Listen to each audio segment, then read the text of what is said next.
Good afternoon. Before we start today's meeting, I want to remind everyone about the city's practices and procedures for public comment at City Council meetings. The city welcomes public participation at City Council meetings, and in a few minutes, public comment will be taken on the mayor's State of the City address. At 3 p.m. or shortly thereafter, the mayor will give his address in the council chambers. Please extend courtesy to others and allow each speaker the opportunity to address the council and allow the city to conduct the public's business. If any person or group of persons engages in behavior at any point during the meeting that actually disrupts, disturbs, impedes, or renders infeasible the orderly conduct of the meeting, they will be in violation of state law and the rules of the City Council in the municipal code and will be removed from the meeting. Once again, we have these practices and procedures to protect the rights of other speakers who wish to address the council and to allow the city to conduct the public's business. My name is Provita Javier, senior taxpayer. I am sick of toxicity from ceramics manufacturing in Kelowna. Operation since 1997 in a residential zone designated community. Only Choya's Valley Community Planning group us right and hope to go on. Thank you. I'll be polite, Your Honor. I really abhor warnings. I've never been warned, except in these meetings in the past, yesterday, and hopefully not today. Those responsible ruler makers and implementation, you have still time. Those accountable people, step down. Madam Nora Vargas stepped down when I submitted our declaration. Maybe it's only part of that reason. She is a member of the Governing Board Air Pollution Control District, my classmate, Councilor Rivera, my classmate, we suggest the State of the Nation equivalent. He must step down. That's the solution for all this. Tijuana issue, homelessness. Thank you, God. Thank you. Okay, 1 minute. That changes things, so I'll make it short. This morning, CNN had an article in their investigations that Los Angeles had about the lowest firefighters per 1,000 residents in the country of major cities. They said the city that is below even that is San Diego. And basically right now, San Diego is like a big tinderbox that we've seen can go up at any second. Any assumptions or models that you have on how many fire stations we need, how many personnel we need, how much equipment we need, can be proven wrong with a single spark or a single match. So please be cautious in any budget cuts. In fact, I would encourage you to increase the budget because we have a great example 100 miles to the north. Thank you. Billy Jones. Yeah, my concern is that people are coming into our community, they're building apartments, and they're not providing proper parking. There's a unit going in across the street from my house, and they're in the process of building it a level below ground and one level with the ground, but they're not providing any parking. Parking is already an issue in our neighborhood. We have a school, and it needs to be addressed. We know that those things can't happen without your help. Thank you. Thank you. My name is Dana Givet. I live in the college area. San Diego doesn't need the destructive bonus ADU program. Only 8% of ADU permits are part of the bonus ADU program. That means 92% of San Diego's ADUs are permitted without that program. Almost 40% of the bonus ADU projects are being permitted in very high fire hazard severity zones, making them extremely dangerous for existing and future residents and our first responders.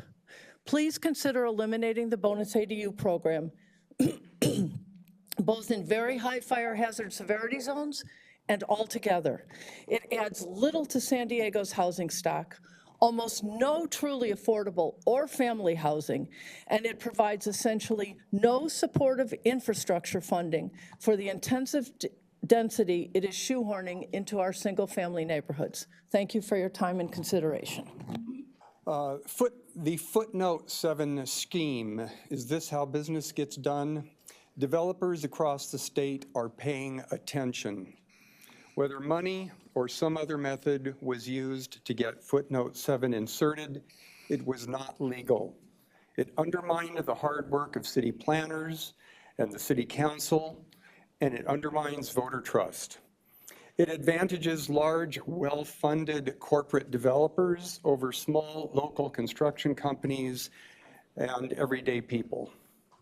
It's driven up the price of real estate as wealthy developers pay huge amounts of money for properties. If those behind footnote 7 are rewarded by having their projects grandfathered in, there will be more footnote 7 schemes. Approvals for those projects must be withdrawn, or a similar scheme will happen again. Hi, my name is Sage Gonzalez Walding. My husband Peter and I purchased our property on Hilger Street 10 years ago. We purchased this lot because zoning is R1. We were not concerned about the vacant lots next to us because zoning was appropriate. Our street and most of Encanto has no sidewalks, no drainage, no bike lanes, no grocery store. What Encanto does have is finches, osprey, hawks, falcons, crows, egrets, coyotes, raccoons, skunks, bobcats, mountain lions, king snakes, gopher snakes, lots of bunnies, bees, and most recently, I found out a condor sighting.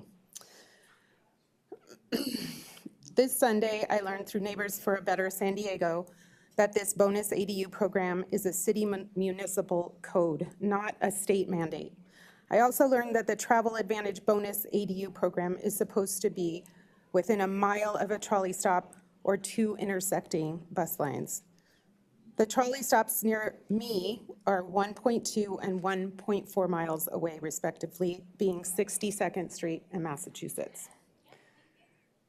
Someone has purchased 5 different 1-acre lots and applied for permits for bonus ADUs. These lots are a block radius from each other and adjacent east and south of my home.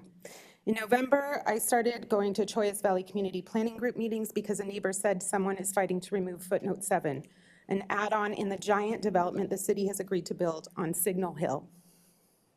That, with 25 houses, 1 block west of me on Clobber, would mean that within a 1-mile radius of our home, there will be a total of close to 400 houses built.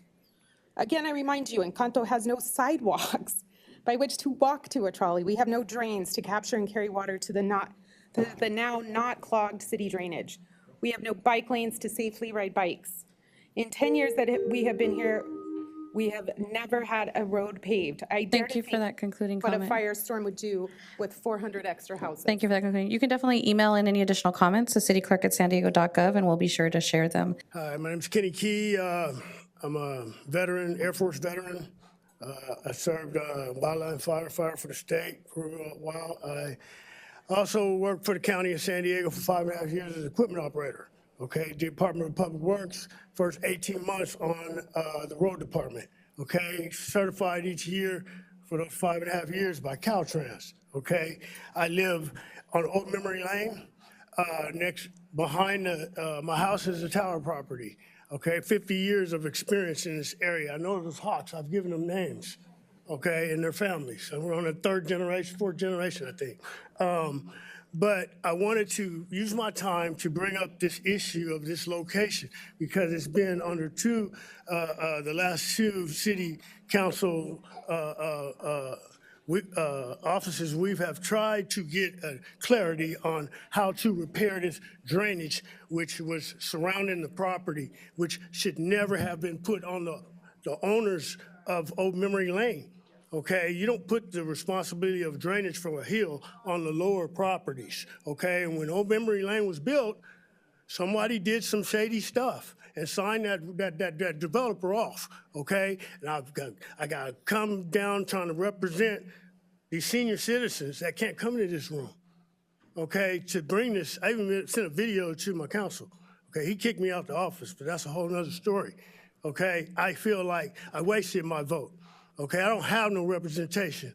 I feel like when Emerald Hills, when Southeast San Diego at times want something from downtown, we got two middle fingers looking back at us. Enough. All we want is, I work for the county. The standards that they have for dealing with the public is way better, man. The city looking bad to me right now because I know how the responsibility to take care of your constituents, okay?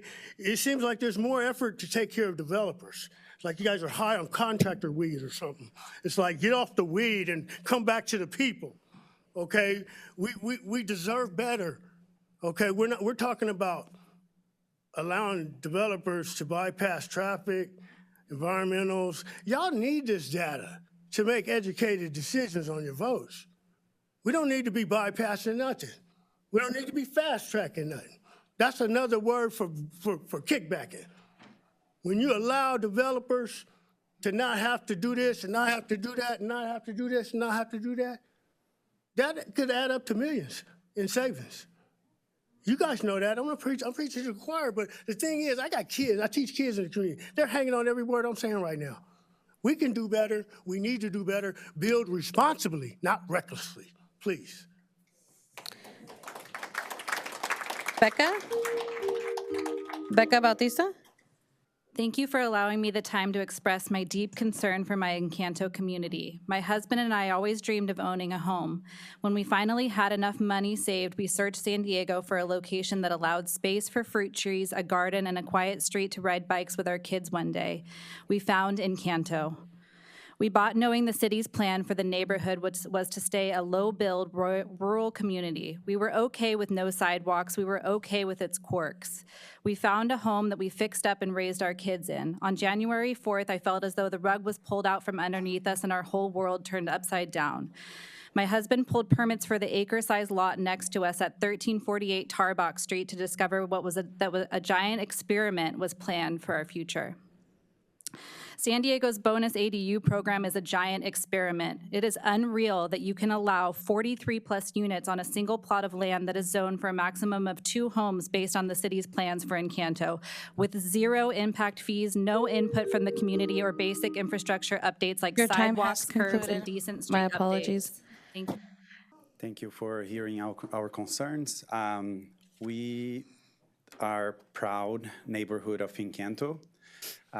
We are fighting here to keep our community the way it is. Similar to Becca Bautista, my wife, we almost fell back when we discovered 43 ADU units next door to us. But the problem is not there. The problem is in the infrastructure. We have no sidewalks. Tarbox Street has been hit hard with flooding. That street has been fighting for paved roads for years.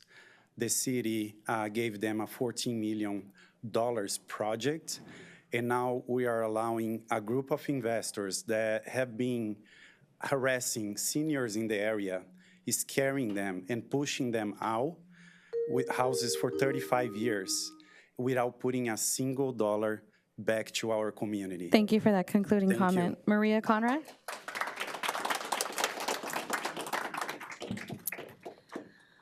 I am a homeowner. I am a property taxpayer. I am a city taxpayer. I live in the city. You are my representatives. I have been under an illusion that you were working for us, the people. I am disappointed that you are not in integrity with representing the best for your constituents. Nobody here can tell me how footnote 7 came to be, and you all know that it shouldn't have ever happened. And now we're dealing with this bonus ADU program that is specifically and only in the city of San Diego. And there are developers who are getting my tax money to build these homes that nobody wants built. Nobody wants 40 ADUs in a single, that is stealing Thank you. our city and our future. Thank you for that concluding comment. Doreen? Doreen Diaz-Pester. I'm a resident of Hamishaw in the city of San Diego, which I moved here because it was a semi-rural area, and I deliberately did not move to North Park. I deliberately did not move to City Heights. I think if this council doesn't step up and get rid of that bonus ADU, you are turning our neighborhood into a city. And the second part of that is there's fraud going on with the SBEA. The only way we could ever have rapid transit in areas marked for sustainable development is if this council did eminent domain on over 100 homes, but yet our neighborhood is marked as part of the sustainable development. Another thing, which I want all of you to know, because you're all part of this, is we got here at 1 o'clock. We were not allowed to come up here until 1:30. Your time has we concluded, ma'am. We were assured by Officer Marlon Estepita Your time has concluded. nobody would be allowed My staff to can go into definitely, that. my staff can definitely speak to you further about this idea. That was deliberate, and that's why we're meeting in two separate rooms. You deliberately Ma'am, your time has concluded. messed up the public. My name is Eric Becerra. I live on Gibson Street. Mr. Foster, you are our representative, and we need you to please pay attention. This bonus ADU is really going to ruin our community. When my wife and I bought this house, we had no kids, and of course, that is the plan, to grow our family. Now that outlook of life looks very, very sad. I will not be able to tell my daughter to go walk the dog around the block or any of that, because I would worry about 40 different people in one lot. It is packing people. This ADU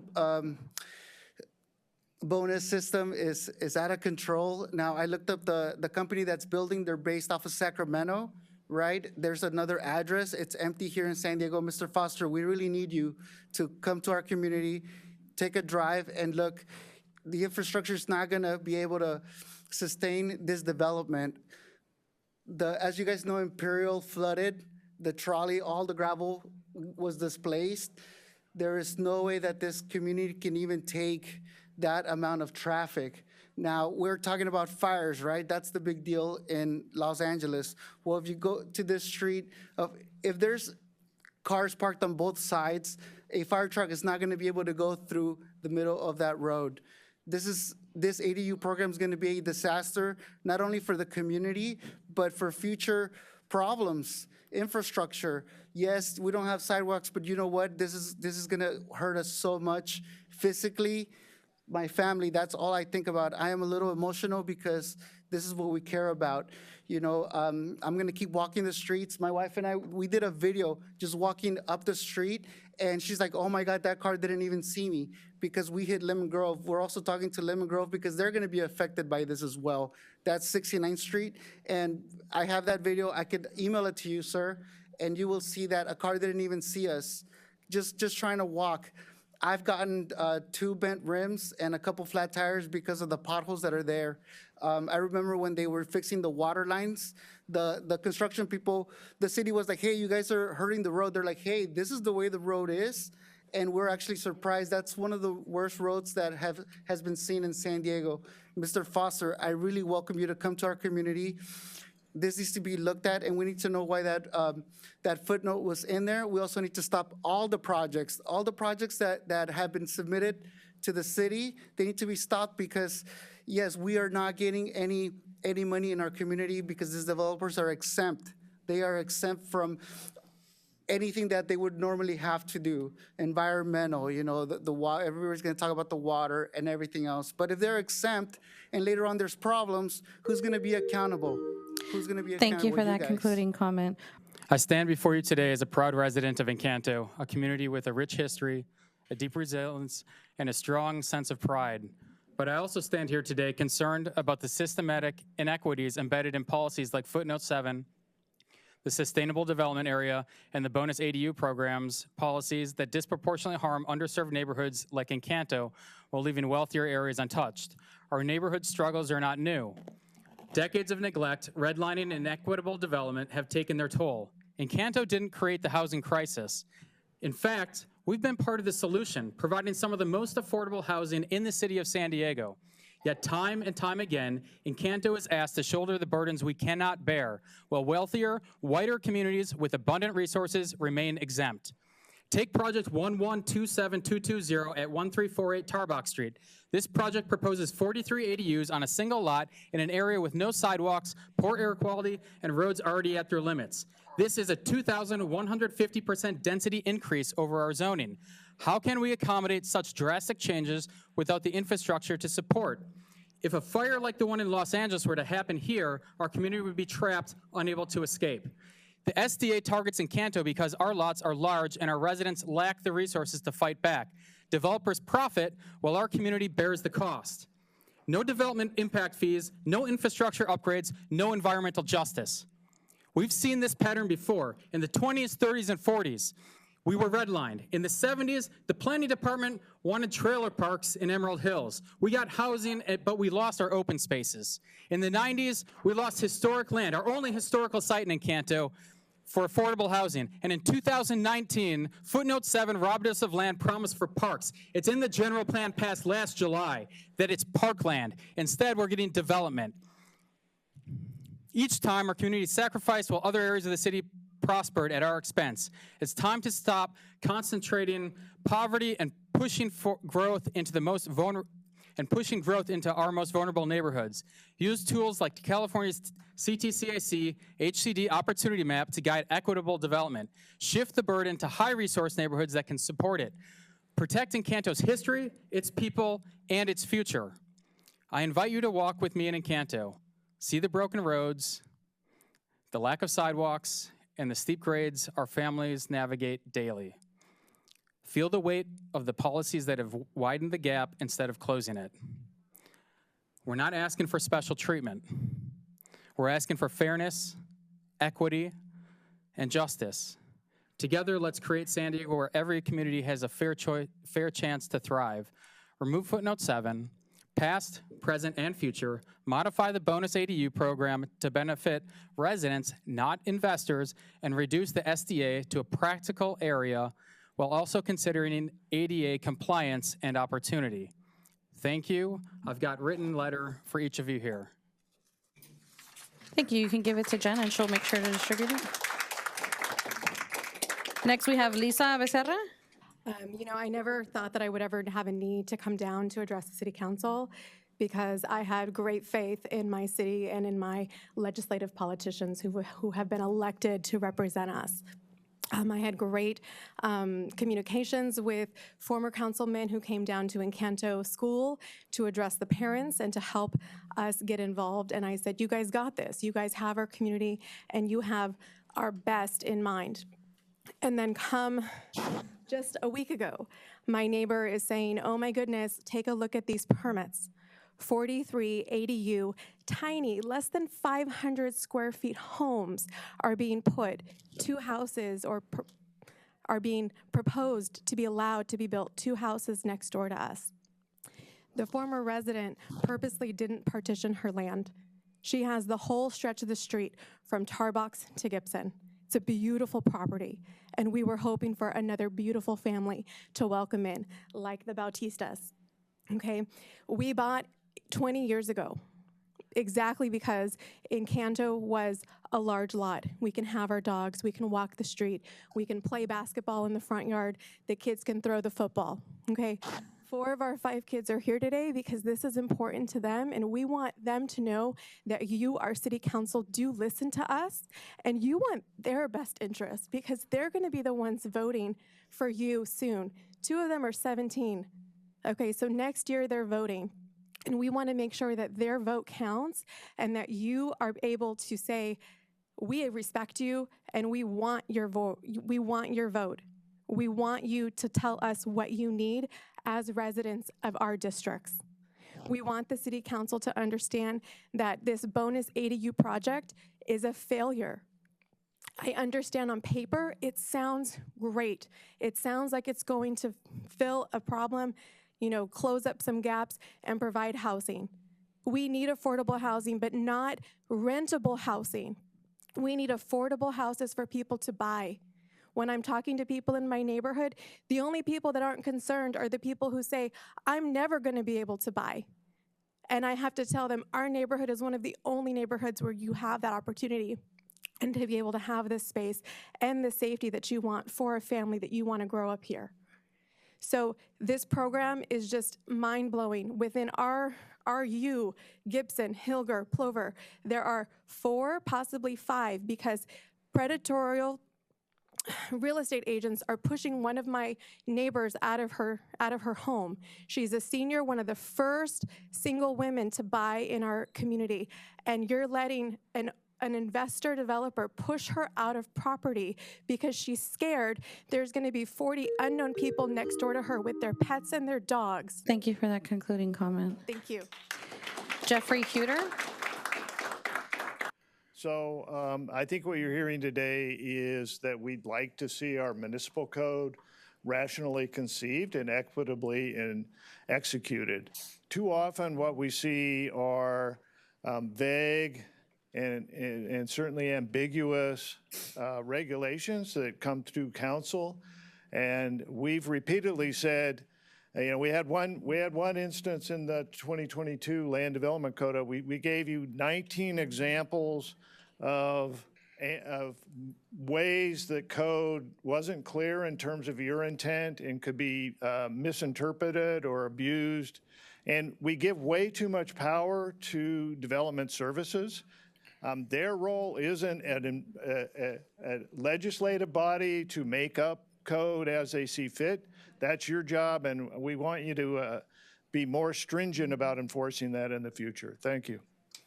Before I proceed to my prepared comments, I want to address the elephant in the room. I know that you see the color yellow here, which is in my prepared comments. But the elephant in the room here is that we're talking about equitable development, and most of the people you see in this room are white.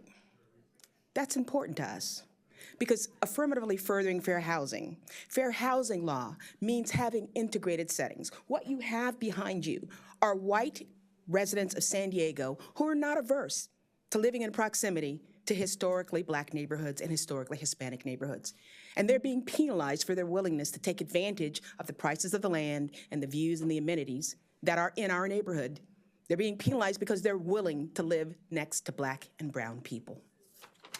Now I'll proceed to my prepared comments. This room is filled with people wearing the color of the sun from all over the city who are reflecting Supreme Court Justice Louis Brandeis's famous quote that sunlight is said to be the best disinfectant. We also wear yellow because the state of the city's people is on high alert. We are opening the blinds and paying attention now. We are alert to the fact that ultimately we, the people, are responsible for what the officials we have elected or allowed to be elected by not voting have done or are doing. We are alert to the fact that we have allowed good governance to be overrun or appear to be overrun by decisions made in the interest of politicians and their handlers instead of the public servants that we demand. Good governance is solving problems and doing it without creating new problems. The good governance that we must demand is addressing the housing affordability problem without prioritizing developers and real estate magnates over the people. We wear yellow because we are alert to the fact that we must ensure that building denser housing should be done in places with infrastructure to handle it and with the correct processes of environmental impact evaluation on the streets, water drainage, fire prevention, parks and green spaces, and adequate third-place retail, instead of apartment complexes that have none of these requirements being disguised as mere accessory dwelling units.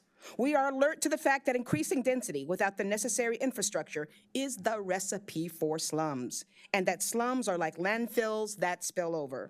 Even many people from the highest resource areas are here wearing yellow because they are alert to the fact that low and moderate resource residents can least afford to bear the burden of these kinds of maneuvers, and because they don't want to be ashamed to drive guests visiting San Diego beyond their gates, or fear that wildfires will spread to their homes from those of their less fortunate neighbors living in tinderboxes that are the consequence of prioritizing developers over people in the city of San Diego. We are alert. We will stay alert. We pledge to be accountable on this day that celebrates the beloved community of Martin Luther King Jr. Thank you for your concluding comments. Janine Salas?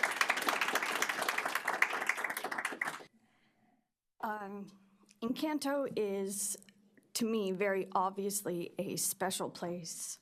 Looking at the room and seeing this like rich and diverse community, I'm a little emotional, so I'm not going to read all this, the ad. I'm just going to tell you that I think this is a very special place, a very special area that is worth fighting for. That is why we are here fighting for it. Right now, our neighborhoods are being preyed upon by predatory private investors that are using unfair legislative loopholes for personal profit at the expense of our community. We're just asking for what is fair, and we are asking that you council members please vote to amend the city's zoning laws to remove footnote 7. Thank you. Thank you. Louis?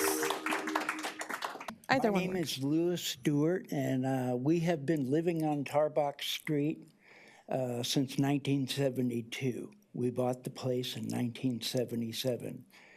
Our lot, the lot was zoned R1 10,000. Our parcel is 18,450. We could never be able to build another unit on that property like we wanted to. That's one thing I wanted to say. One of the ladies that was up here mentioned that the infrastructure is going to be overtaxed.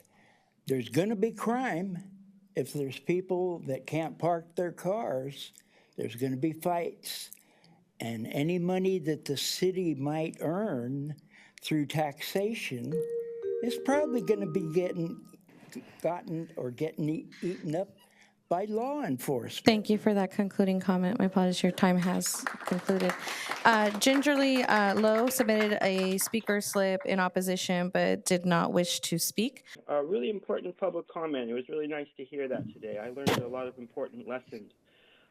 With the fires that have been happening in LA, Governor Newsom has made the CEQA process. He's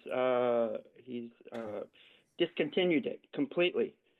I wonder how that is going to be affecting us here locally. I think it's a bad decision. As you were talking about the ADU issues and all that's needed in the future of environmental concerns and planning, I worry about his decision-making and the overall decision-making that will come out of the fire issues. How is that going to affect us? So I'm worried. I think we have to hold steady to what we've done wrong with flood issues here in San Diego in the past, work towards forgiveness, rebuild trust, use ideas from tech accountability that can be a good model of how to build a future of public participation and good oversight practices, and just a decency in how to work, and that gives an example. Your time has concluded. Joyce Inyata. This is my third reading in 3 years at a city council meeting of Winston Churchill's words on the journey of life. It helps me navigate the waters of our city government, and I quote, "The journey of life. Let us be contented with what has happened to us and thankful for all we have been spared. Let us accept the natural order in which we move. Let us reconcile ourselves to the mysterious rhythm of our destinies, such as they must be in this world of space and time. Let us treasure our joys, but not bewail our sorrows. The glory of light cannot exist without its shadows. Life is a whole, and good and ill must be accepted together. The journey has been enjoyable and well worth making once." End of quote. Love to all. Thank you. Yes, my name is Skylar McCurran, and I own a home on Carver Avenue and I've grown up and lived for now 40 years. So my understanding, and I specialize in senior fraud, and one of the things that I'm so devastated to hear is about a real estate company who has been misrepresenting itself to seniors in the neighborhood of Encanto, telling residents that they are of different companies and actually under the same LLC, offering to purchase their homes far beneath market value, and essentially going to displace seniors. Now, this is not even an ethical issue. This is just flat out illegal. And so us in this ADU building is so terrifying for that very reason. And we are putting the most vulnerable at extreme risk, and this must be stopped. We are begging you. This is terrifying and cannot happen, period. Good afternoon. Thank you so much. Francine Maxwell, Southeastern San Diego. Thank you to my neighbors of the Land of Enchanted for filling the room. It's beautiful to see so many yellow shirts. I would implore you to please call our district attorney, Summer Steffen's office, so that we can have more case openings to protect our seniors, to protect our most vulnerable. Summer Steffen is our district attorney who is waiting to make sure that she is protecting the most vulnerable. Again, I say thank you for showing up.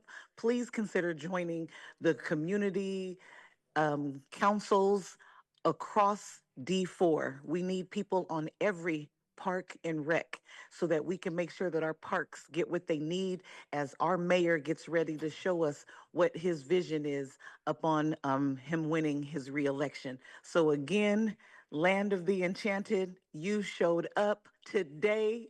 I am so excited to see you and meet more of you. And this is what community engagement looks like.